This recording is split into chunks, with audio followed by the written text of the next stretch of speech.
유럽 본토에서 점령할 만한 땅은 독일에게 이미 점령당한 시점에서 이탈리아는 영국의 북아프리카 식민지를 노립니다.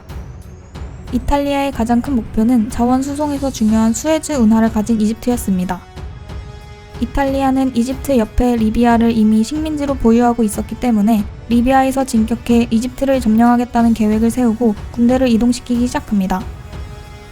충분한 준비를 갖추었다면 이집트 점령은 계획대로 진행되었을지도 모르지만 무솔리니는 영국이 독일에게 점령당할 기미를 보이자 이집트를 독일에 넘겨줘야 할지도 모른다는 조바심 때문에 리비아의 그라치아니 원수에게 섣부른 공격 감행을 지시합니다. 당시 리비아에 파견된 이탈리아군은 이집트 주둔 영국군보다 8배가량 많았지만 내부 사정으로 인해 지휘체계도 폭격도 기동성도 없던 이탈리아군은 매우 느린 속도로 진격합니다. 사막이라는 환경상 모든 물자를 보급에 의존해야 했지만 보급에 사용할 트럭마저 부족했던 이탈리아군은 결국 국경에서 130km 정도만 진격한 후 방어진을 구축합니다. 이 정보를 입수한 영국군은 반격을 개시해 무장이 1차 세계대전 수준에 멈춰있던 이탈리아군을 박살내버리고 역으로 800km가량 진격하는 성과를 거둡니다.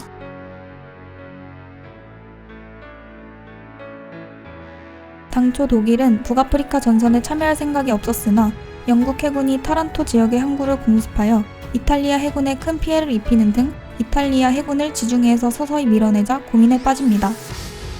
소련 침공에 총력을 기울여야 할 상황이었지만 지중해의 제해권이 영국으로 넘어간다는 것은 남부 유럽이 영국의 폭격권에 들어간다는 뜻이었기 때문입니다. 결국 독일은 소련 침공 이전 약간의 여유를 이용해 이탈리아의 항공군을 파견해 영국군의 보급을 억제하고 북아프리카에 롬멜을 파견해 이탈리아군을 돕게 합니다.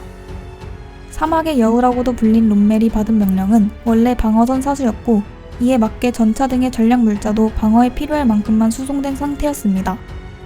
그러나 롬멜은 부족한 병력과 보급만을 가지고도 병력을 대규모 사단처럼 꾸미는 기만 전술을 활용해 단 일주일 만에 영국군을 다시 800km 밖으로 몰아냅니다.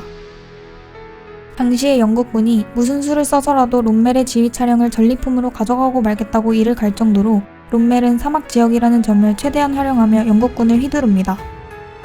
하지만 미군의 엄청난 보급 물자와 영국군의 추가 합류에 밀린 독일은 영국을 이집트에 묶어두는 정도로 만족해야 했습니다. 그리고 롬멜의 지병이 악화될 무렵 북아프리카 전역의 승패를 결정지은 엘 알라메인 전투가 발생합니다. 이 전투에서 롬멜은 절반뿐인 병력과 보급의 부족 때문에 방어 전면에 50만 발의 지뢰를 매설하는 방법으로 영국군의 진격로를 막고자 했습니다. 준비를 마친 롬멜이 지병의 치료를 위해 독일로 돌아간 사이 영국군의 총 공격이 시작되었습니다. 이 지뢰들이 영국군에게 엄청난 피해를 주기는 했지만 독일군의 고질적인 보급 부족 문제는 시간이 지날수록 큰 압박으로 다가왔습니다.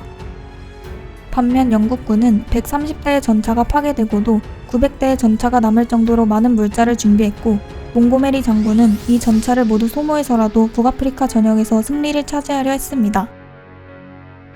병력 손실도 불사하고 전진하는 영국군에게 결국 추축국은 패배했고 급하게 전장으로 돌아온 롬멜은 절대 후퇴해선 안 된다는 히틀러의 명령을 어기고 튀니지로 후퇴합니다.